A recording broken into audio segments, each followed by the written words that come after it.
Hello everyone, welcome to Sanmarga classes. ಮೂರನೇ ಪ್ರಶ್ನೆ, Europe ಮಧ್ಯಯುಗ ಹಾಗೂ ಆಧುನಿಕ ಯುಗ ಎಂಬಂತಹ ಚಾಪ್ಟರ್ ಇಂದ ಪ್ರತಿ ಸುಧಾರಣಾ ಚಳುವಳಿಯ ನಾಯಕ ಯಾರು ಅಂತ ಕೇಳ್ತಾ ಇದ್ದಾರೆ. ಪ್ರತಿ ಸುಧಾರಣಾ ಚಳುವಳಿಯ ನಾಯಕ ಯಾರು?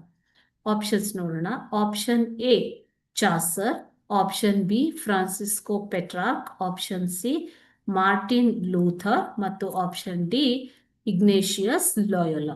ಓಕೆ, ಸೊ ಇಲ್ಲಿ ಪ್ರೊಟೆಸ್ಟೆಂಟ್ ಪಂಥ, ಮಾರ್ಟಿನ್ ಲೂಥರ್ ಅವರ ಧಾರ್ಮಿಕ ಚಳುವಳಿಯ ನಂತರ ಪ್ರೊಟೆಸ್ಟೆಂಟ್ ಪಂಥ ಶೀಘ್ರವಾಗಿ ಪ್ರಭಾವ ಪಡೆದು ಎಲ್ಲಾ ಕಡೆ, ಯುರೋಪಿನ ಎಲ್ಲಾ ಕಡೆಗೆ ಹರಡಲಾರಂಭಿಸಿತು. ಇದರಿಂದ ಎಚ್ಚೆತ್ತಂತಹ ಕ್ಯಾಥೋಲಿಕರು ತಮ್ಮ ಪಾರಮ್ಯವನ್ನ ಕಾಪಾಡಿಕೊಳ್ಳುವ ಸಲುವಾಗಿ ಸುಧಾರಣೆಯ ಅಗತ್ಯವನ್ನ ತಮ್ಮಲ್ಲಿಯೇ ಕಂಡುಕೊಳ್ತಾರೆ. ಓಕೆನಾ?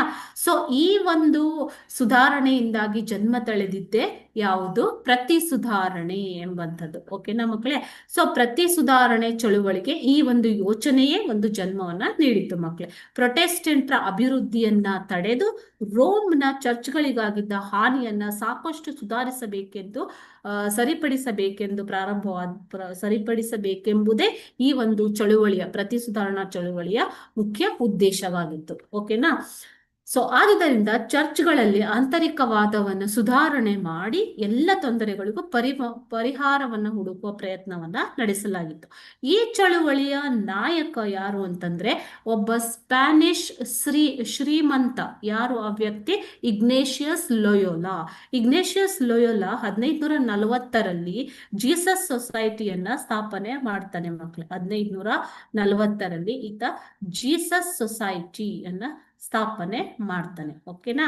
ಸೊ ಈತನನ್ನ ಪ್ರತಿ ಸುಧಾರಣಾ ಚಳುವಳಿಯ ನಾಯಕ ಎಂದು ಕರೆಯಲಾಗಿದೆ. Okay, thank you.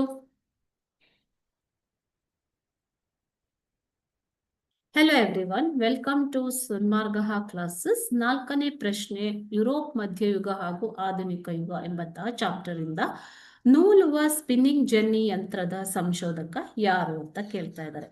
ಇದು ನೂಲುವ ಸ್ಪಿನ್ನಿಂಗ್ ಜೆನ್ನಿ ಯಂತ್ರ, ಹಳೆ ಕಾಲದ್ದು. ಓಕೆನಾ? ಸೊ ಇದರ ಸಂಶೋಧಕ ಯಾರು? Option A James Watt, option B Crompton, option C Richard, option D ಹಾರ್ಗ್ರೀವ್ಸ್.